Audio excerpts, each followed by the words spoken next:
Hey everybody, welcome back to Varminter.com. This week we're going to be in Arizona. David's going to have the Desert Tech TREK-22 chassis. It's a Bullpup chassis that goes on the Ruger 1022. And as you can see the look on his face right here after taking this Prairie dog, he's one happy camper. He enjoyed it. So let's discuss this a little bit here. The TREK-22 Bullpup stock. Okay, your Ruger 1022, you pop it out, you push it in. There'll be more information out there. We took it on an Arizona prairie dog hunt. Again, the prairie dogs were in low numbers.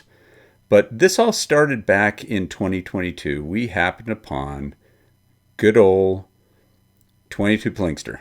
So he was out here, he did a video on this, which is a great video. We're going to link it below because he goes through everything on this.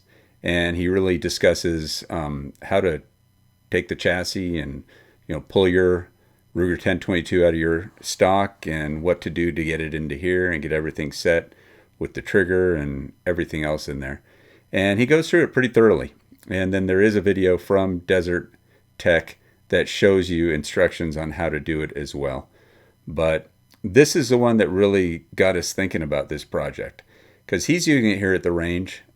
We could see the potential of using this out in the field just for a fun little rimfire to carry around. So when we were in Arizona, David basically had it with him and had it available. So there wasn't a whole bunch of video of the shots. Most of it was phone because if we saw a prairie dog where we couldn't get it set up with the big camera and some of the other guns, then David would jump out and go ahead and make the shot. So here are the specs. This is straight from Desert Tech's website. Talks about the pick rail, which we put on a hollow sun on there. Trigger straight blade, mounting system, M-lock, yes. Sling stud attachments, yes, in the rear. You can kind of loop it around the front. Safety selector, yes, of course, and bolt hold, yes. You are basically using everything that the 1022 has, except this chassis will go ahead and actuate the trigger.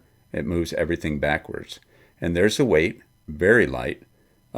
Width, length, everything. The length of pull is right in there at 14 inches still. But it is compact. It is something where if you want quick and easy, it's there for you. No problem. So now, let me explain to you on David, who's bigger. Okay, he's a tall dude. And I want you to see some of these pictures in here before we get to the video. So there's the setup we have. You can see the magazines in the stock, the extra ones, the hollow sun up there. And you can see how it's all lined up. And close up there, you can see the rail that we put the hollow sun on. And right there, you can see the trigger actuator. So basically, it's a trigger that's linked to the actual 1022 trigger that's inside this. And right in front of where those magazines are is basically where your trigger ends up. You can see the safety there. Safety never moves. So it's right there. That is the Ruger 1022 underneath this Bullpup chassis. So there's David holding it. David's around, I think, 6 feet. And he's holding it that way. He's able to get a good cheek weld. You can see right there where he can see through the hollow sun and make the shots. So here's going to be the warning, and then David's going to be hunting. Warning, this video contains images of legal hunting activities. If you are offended by these types of images, please leave now. Left.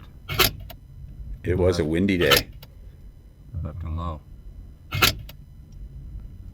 Got him.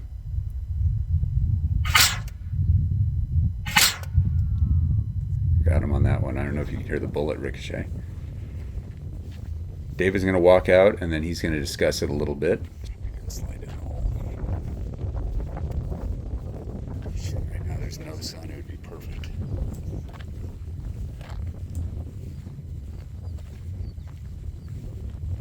It was pretty far. He did a decent job on this shot.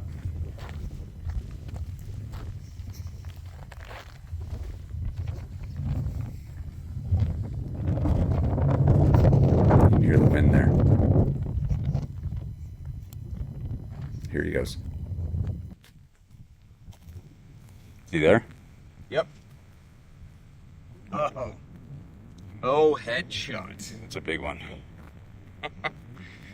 Nice. All right, guys. Have to take a minute and talk to you a little bit about this rifle build. So we've been cruising around on this ranch, shooting prairie dogs, and a lot of times we do not have time to get up, set up with a big camera. Having a nice portable rifle like this has been amazing. This particular chassis, this is a Ruger 1022, standard Ruger 1022. Comes in the wood stock or whatever you got, the black synthetic. But what we did is we took it out and actually put it in this Desert Tech chassis. Now, Desert Tech is well known for their Bullpup rifles, extremely accurate. And this is pretty awesome, man. This is the TREK-er. And again, your standard 1022 fits in here. Your action's back here, your trigger's here. Well, your factory trigger actually sits inside of here. And there's a connecting rod mechanism that comes through. You got place for 2 magazines. You got a full rail up on top for optics. And it is just a lot of fun to shoot. We paired ours up with a Holosun HS510C. And we got the results right here. This is just a super fun rifle. And, as you bring it up, it's nice, compact. The Holosun really shines even on really bright days like this.